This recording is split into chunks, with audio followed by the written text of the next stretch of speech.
राम प्यारे साधको जय माता दी। तो प्यारे साधको आज की इस प्यारी सी वीडियो में जानकारी लेके आया हूँ। गुरु मंत्र के माध्यम से हम दिव्य दृष्टि को कैसे एक्टिवेट करते हैं। हमारा गुरु मंत्र जागृत होने के बाद में किस प्रकार से साधक को प्रोटेक्शन देते हैं। गुरु की शक्तियाँ किस प्रकार से साधक के साथ में लिंकअप होती हैं और किस प्रकार से गुरु मंत्र के जागृत होने के बाद में आप किसी की भी परेशानी को सॉर्ट आउट कर सकते हैं या अपने जीवन में चल रही समस्त परेशानियों को दूर कर सकते हैं। तो प्यारे साधकों, आप आज इस मेरी वीडियो को शुरू से लेकर अंत तक जरूर देखिएगा ताकि आपको भी गुरु मंत्र को चलाने की वो टेक्निक्स पता चले जिनको करने मात्र से ये मानिए आपका काम तुरंत 100% होगा। तो प्यारे साधकों, सबसे पहले रिक्वेस्ट करूंगा आप मेरी इस वीडियो को लाइक करें, चैनल को आप सब्सक्राइब करें और कमेंट में अपने प्रश्न लिख के भेज सकते हैं। जिन साधक गणों को अपना ओरा और नेगेटिविटी की चेकिंग करानी है या मेडिटेशन क्लासेस को ज्वाइन करके अपनी स्पिरिचुअल प्रोग्रेस करनी है, थर्ड आई को अवेकिंग करना है, तो आप मेरे व्हाट्सएप नंबर पर कांटेक्ट करके जानकारी प्राप्त कर सकते हैं। तो प्यारे साधकों, शुरू करते हैं इस प्यारी सी वीडियो को। तो प्यारे साधकों, आप समझते हैं आज गुरु मंत्र की बात हो रही है। तो जो मंत्र हमें गुरु मुख से दिया जाता है, जो भी एक शिष्य अपने गुरु के सानिध्य में रह के उनसे मंत्र को प्राप्त करता है या उनके शब्दों को प्राप्त करता है, वो हमारे लिए गुरु मंत्र होता है, जो कि एक विशेष पद्धति के माध्यम से हमें प्रोवाइड किया जाता है। बहुत सारे गुरु कभी भी मंत्र दे देते हैं या बहुत सारे गुरु गुरु पूर्णिमा के उपलक्ष्य में या किसी त्योहार फेस्टिवल या कुछ विशेष पर्व के ऊपर ही गुरु मंत्र को प्रदान करते हैं। गुरु मंत्र आपका ओम नमः शिवाय भी हो सकता है या आपका ओम दुम दुर्गाय नमः ओम भी हो सकता है या डिफरेंट डिफरेंट देवी देवता के मंत्र हो सकते हैं। जो भी गुरु मुख से मिलता है वो ही गुरु मंत्र की तरह फलित होके आपका पूर्ण रूप से आपकी सारी सिद्धि शक्तियों के साथ में आपको कनेक्ट कर देता है। अब यदि आपके मन के अंदर एक कन्फ्यूजन ये भी हो सकती है कि हमने अपने गुरु से मंत्र लिया बट गुरु ने जो मंत्र दिया वो हमारे इष्ट देवता का नहीं था, वो डिफरेंट था, तो अब क्या करें। हमारे मन के अंदर तो ये है कि मैं तो माता काली का ही बीज मंत्र का जाप करूंगा, मेरी और किसी देवता के प्रति आस्था नहीं होती है, अब मैं क्या करूं। ऐसे प्रश्न मेरे व्हाट्सएप के ऊपर भी आते हैं। तो उनका जवाब ये है, यदि गुरु मुख से आपको जो भी मंत्र मिला है वो सभी मंत्रों का एक मतलब ये मान के चलिए कि सभी मंत्रों का निचोड़ होता है। भले ही वो किसी दूसरे मंत्र या किसी दूसरे देवता से संबंधित हो, बट आप अपने इष्ट देवता को उसी गुरु मंत्र के अंदर में जब देखते हैं तो ये मानो कि वहाँ से ही आपके इष्ट देवता के आपको दर्शन होने लग जाते हैं। और आपके इष्ट देवता जो कि काफ़ी समय से आपके ऊपर ब्लेसिंग्स नहीं कर रहे थे, बट केवल इस मंत्र के माध्यम से आपको अपने गुरु के दर्शन होने लग जाते हैं, अपने इष्ट देवता के प्रत्यक्ष दर्शन तक हो जाते हैं। तो गुरु मंत्र के अंदर ही आपका इष्ट देवता या दुनिया के संसार के सभी मंत्रों का समावेश होता है। तो अपने मन के अंदर इस भावना यदि आती है इस प्रकार की, तो उसको दूर करने की आवश्यकता है। अपने इष्ट का ही, अपने गुरु का ध्यान करते ही आपको जप करना है, तो आपको दुनिया की समस्त सिद्धि शक्ति आपको प्राप्त होती हैं, आपकी दिव्य दृष्टि एक्टिवेट होती हैं और आपकी कुंडलिनी शक्ति एक्टिवेट होकर लोक कल्याण का आप कार्य कर सकते हैं।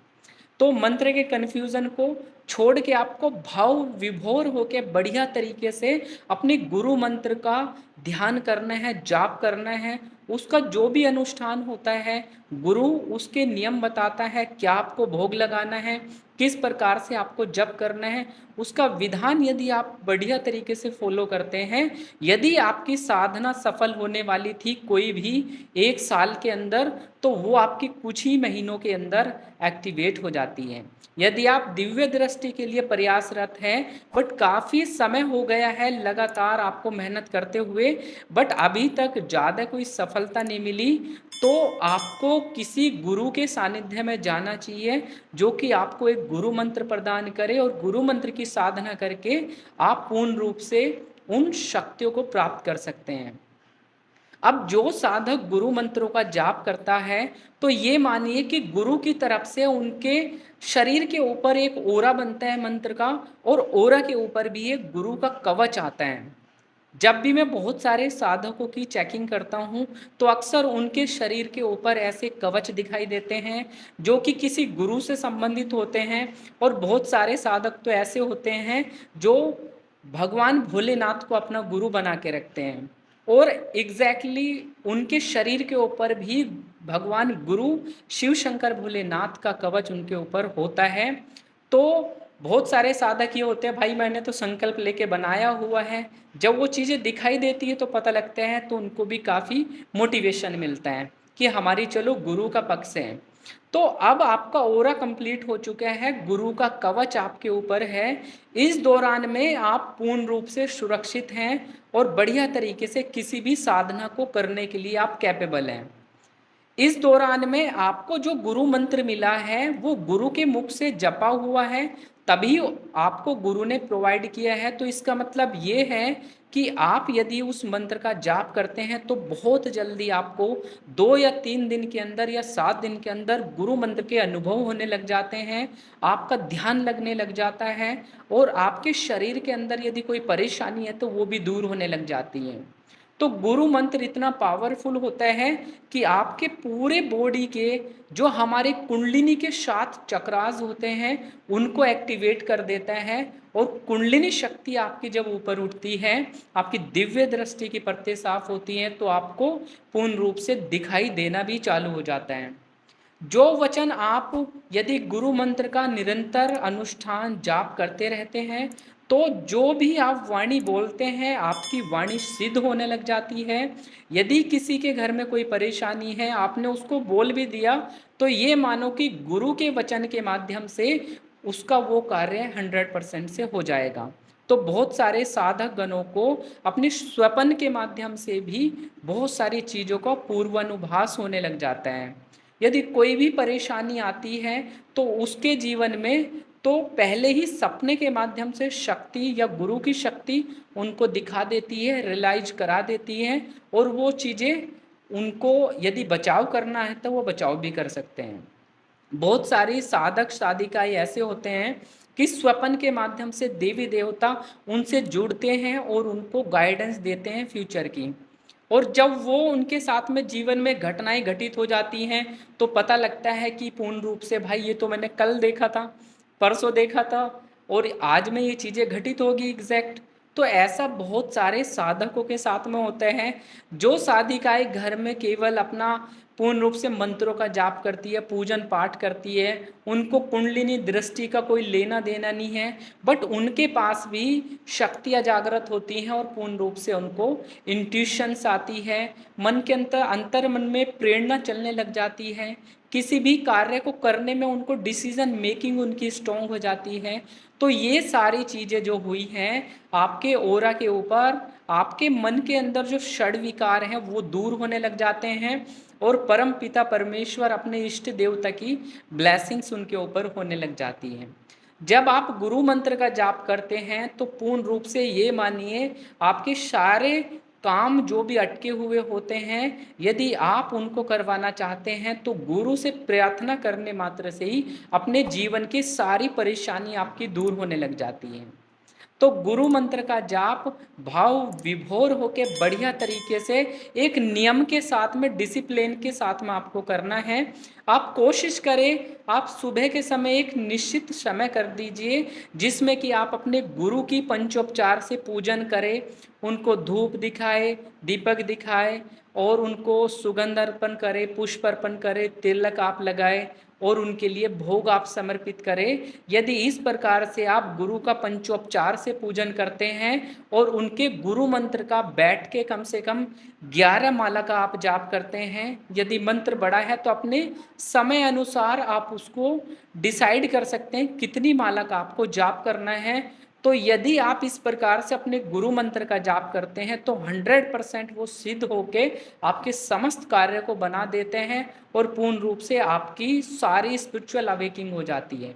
आप केवल बैठने मात्र से ही मंत्रों का जाप करते, केवल 2 माला जाप करने के अंदर ही आपका ध्यान लग जाता है और ध्यान लगने के साथ में आपकी ट्रांस की स्टेट स्टार्ट होके आप सूक्ष्म जगत के दर्शन करने लग जाते हैं।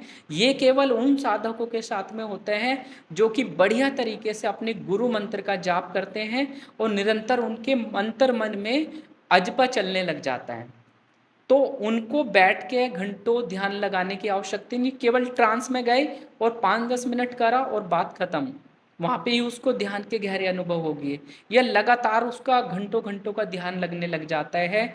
तो प्यारे साधकों, यदि आपने अपना गुरु मंत्र किसी अच्छे साधक से या अच्छे गुरु से प्राप्त किया है तो आप उसके ऊपर पूर्ण रूप से विश्वास करके आप उसको जागृत करो, उसका जाप करो, निरंतर लाखों उसका अनुष्ठान करो, बार बार गुरु मंत्र की साधना करो, ताकि आपके भी वचन सिद्ध होने लग जाए और सूक्ष्म जगत की चीजें आपको दिव्य दृष्टि के माध्यम से दिखने लगे। गुरु मंत्र का जाप करने से आपकी स्वपन दृष्टि, भाव दृष्टि, आपकी दिव्य दृष्टि और आपकी ध्यान और आपकी जो ध्यान दृष्टि होती है या आपकी ज्ञान दृष्टि वो एक्टिवेट हो जाती है और आप अपने को जानने के पीछे ललक होती है और पूर्ण रूप से ऊपर के जो डायमेंशंस हैं उनके ऊपर भी आपका ट्रैवल होने लग जाता है। किसी भी प्रॉब्लम को आइडेंटिफाई करने के लिए आपको केवल ध्यान में बैठना होता है और पूर्ण रूप से इन दृष्टियों का उपयोग करके आप जीवन में चल रही परेशानियों का सॉल्यूशन प्राप्त कर सकते हैं, दूसरों की आप मदद भी कर सकते हैं। ठीक है, इस प्रकार से ये सारी शक्तियां काम करती हैं। तो गुरु के प्रति आदर, समर्पण हो और सभी कार्य आप इन मंत्रों के माध्यम से कर सकते हैं। गुरु मंत्र को हमेशा से कोशिश करो स्टार्टिंग से ही केवल मानसिक रूप से आपको जाप करना है, क्योंकि एक बार यदि मानसिक रूप से आपको आदत हो जाती है तो आपका अजपा चलने लग जाता है, तो 24 घंटे आपका जाप होना चालू हो जाता है। जितना ज़्यादा आपका मंत्रोच्चार होगा, जाप होगा, उतनी ज़्यादा आपकी कैपेबिलिटी बढ़ेगी, दिव्य दृष्टि की अवेकिंग होगी, कुंडलिनी शक्ति की आपको सिद्धि प्राप्त होगी और आपके जो पंच तत्व हैं शरीर के अंदर में, जल, पृथ्वी, अग्नि और आकाश तत्व, वायु तत्व, ये तत्व आपके बैलेंस होते हैं और पंच तत्वों की सिद्धि प्राप्त होती है। जब पंच तत्वों की सिद्धि प्राप्त होती है तो कुंडलिनी आपकी दृष्टि पे आके 5 परतों को पूर्ण रूप से मेल्ट कर देती है और दृष्टि के माध्यम से आपको साक्षात देवता के, अपने इष्ट देवता के, अपने गुरु के सूक्ष्म शरीर के दर्शन होने लग जाते हैं और सूक्ष्म जगत की एस्ट्रल जो चीज़ें हैं वो आपको दिखना प्रारंभ हो जाती हैं। आप नेगेटिविटी को भी देख सकते हैं, आप पॉजिटिविटी को भी देख सकते हैं और साक्षात प्रत्यक्षीकरण अपने इष्ट देवता का यदि आप चाहते हैं तो आपको आज से ही अपने गुरु मंत्र का जाप कर देना है। जिनका कोई गुरु नहीं है वो भगवान भोलेनाथ को भी गुरु बनाते हैं, तो यही सारी कैपेबिलिटी उनको प्राप्त होती है। ठीक है, तो अपने लिए आप योग्य गुरु का तलाश करें और उनसे गुरु मंत्र लेके आप उनका जाप करें तो बहुत ज़्यादा जल्दी से आपकी नसें नाड़ियाँ सारी खुल जाती है और सारी चीज़ें आप पूर्ण रूप से जो सोचेंगे वो घटित होने लग जाता है। अब प्यारे साधकों, गुरु मंत्र का हम प्रयोग किस प्रकार से कर सकते हैं? यदि आप भी अपने गुरु मंत्र को जाप करके सिद्ध कर लिया है तो जब भी आप अपने कोई भी नए कार्य की शुरुआत करें या कोई भी परेशानी आपको है तो आपको सबसे पहले गुरु मंत्र का ध्यान करना है। आपको उसके बाद में कम से कम 5 बार या 7 बार या 11 बार आपको मन ही मन गुरु मंत्र का ध्यान करना है। गुरु से परमिशन लेनी है कि गुरु महाराज मेरा ये कार्य है, कृपया करके इसमें अपना सहयोग प्रदान करें। ये कार्य काफ़ी समय से नहीं हो पा रहा है तो मैं इतने मंत्रों का जाप करूँगा, कृपया करके गुरु महाराज मेरी इस परेशानी से मुझे बाहर निकालें। भाई मोक्ष को देने वाला होता है एक तरीके से गुरु मंत्र, आपको मोक्ष की प्राप्ति तक होती है, आप अपने को समझते हैं। तो गुरु मंत्र की प्रयोग इस प्रकार से करेंगे, मान लिया आपका कोई कार्य नहीं बन पा रहा है तो आप 11 मंत्र अपने गुरु मंत्र का उच्चारण करें। कोई साधना में आप बैठने वाले हैं तो गुरु मंत्र का आप उच्चारण करें, सबसे पहले उन्हीं को प्रणाम करें, नमन करें और उन्हीं से आप आज्ञा ले मन ही मन। उसके बाद में अपने सारे जो भी रिचुअल्स हैं साधना के वो आपको करने चाहिए। तो आप किसी भी यात्रा को प्रारंभ करें, कुछ भी आपकी समस्या है, तो हर काम के अंदर जब आप गुरु के साक्षात्कार करेंगे, गुरु का आह्वान करेंगे, तो गुरु ने जिन शक्तियों के स्वामी हैं, मान लिया आपके गुरु हैं जिनके ऊपर सवारी खेलती है, तो उसी प्रकार की शक्ति आपको प्राप्त होती है। किसी के गुरु कोई पर्चा बनाते हैं या भविष्यवाणी करते हैं, भविष्यवक्ता हैं, तो उसी प्रकार की आपको भी कृपा प्राप्त होती है। जो गुरु की शक्ति है वो भी आपके साथ में जुड़ाव हो जाता है। यदि आपके ऊपर कोई संकट आने वाला है या कोई भी नेगेटिविटी तंत्र का प्रयोग होने वाला है, तो बीच में ढाल की तरह आपके गुरु की शक्तियाँ ही खड़ी होती हैं आपकी प्रोटेक्शन करने मात्र से। आपकी 100% प्रोटेक्शन हो जाती है केवल गुरु की शक्ति। बहुत सारे साधकों के बारे में मैंने देखा कि जब ओरा स्कैनिंग करा उनके ऊपर गुरु का कवच था, तो कोई नेगेटिविटी की तंत्र बाधा उसके ऊपर आई और उसके ऊपर आके एकदम से उसको बाहर अपने आवरण के ऊपर फील हुआ कि कोई तेज झटका लगा है, और पता लगा कि उसके ऊपर 1% भी नेगेटिविटी का अटैक हुआ था, उसके ऊपर मारण क्रिया हुआ था, बट कवच नहीं टूट पाया क्योंकि गुरु की शक्ति इतना प्रबल रूप से उसके कवच लगा के रखा हुआ था। बट उसको चीजें फील हुई, पता लग गया कि कुछ ना कुछ तो अटैक हुआ है। तो इस प्रकार से गुरु की शक्तियाँ हमेशा से बीच में आ जाती है। आप काम कर रहे हैं, रोड पे जा रहे हैं, तो उस बिटवीन भी आपके गुरु मंत्र की शक्ति आपके साथ में रहती है। गुरु की शक्ति आपकी पूरी प्रोटेक्शन करती है हर एक प्रकार के रोड एक्सीडेंट से या हर एक प्रकार के षड्यंत्रों से आपका सुरक्षा प्रदान करती है। तो प्यारे साधकों, यदि आप भी दिव्य दृष्टि को एक्टिवेट करना है, अपनी कुंडलिनी शक्ति को ध्यान योग में गहरा उतरना है, अपने को जानना है, एस्ट्रल ट्रैवल करना है, तो अपना एक शरीरधारी गुरु तो हो, और यदि आप लोक कल्याण का कार्य करना चाहते हैं, थड़ाई के माध्यम से चेकिंग करना चाहते हैं, तो पर्टिकुलर गुरु का आशीर्वाद होना आपके लिए सर्वोत्तम है। यदि उनकी परमिशन है तो आप अपना गद्दी लगा के काम कर सकते हैं, और पर्टिकुलर उसी प्रकार की सिद्धि शक्तियों की साधनाएं आपको गुरु के माध्यम से प्रदान की जाती है। आप किसी भी गुरु मंत्र की साधना को सफल करने के बाद में यदि आपका गुरु मंत्र एक्टिवेट हो गया, संसार की सभी प्रकार की साधनाओं को आप कर सकते हैं। केवल सात्विक साधना पे ही टिकेंगे तो आपके कर्म अच्छे रहेंगे, कर्म अच्छे रहेंगे तो आपका पाप का जो लेवल होता है वो भी आपका डाउन जाता है। गुरु मंत्र का जाप करने से आपके पाप कट जाते हैं, आपको ब्लेसिंग्स मिलती है, देवी देवताओं के सबके दर्शन होते चले जाते हैं, और धीरे धीरे आपका मन देवता की तरफ अट्रैक्ट होता है और जगत का आप लोक कल्याण बढ़िया तरीके से कर सकते हैं। तो प्यारे साधकों, इस प्रकार से गुरु मंत्र की शक्ति को चलाया जाता है। इस प्रकार से यदि आप भी गलती कर रहे हैं, गुरु मंत्र को हल्के में ले रहे हैं कि भाई ये तो वैसे ही है 2 मंत्र, तो पूर्ण रूप से संकल्पित होके थड़ाई के ऊपर अपने गुरु का ध्यान करते हुए जाप करना चालू करो। जितनी भी माला आप करते हैं 100% से सिद्धि मिलेगी, शक्ति मिलेगी। तो प्यारे साधकों, मिलते हैं एक नई जानकारी के साथ। तब तक के लिए आप सभी को राम राम है जी, राम राम है जी।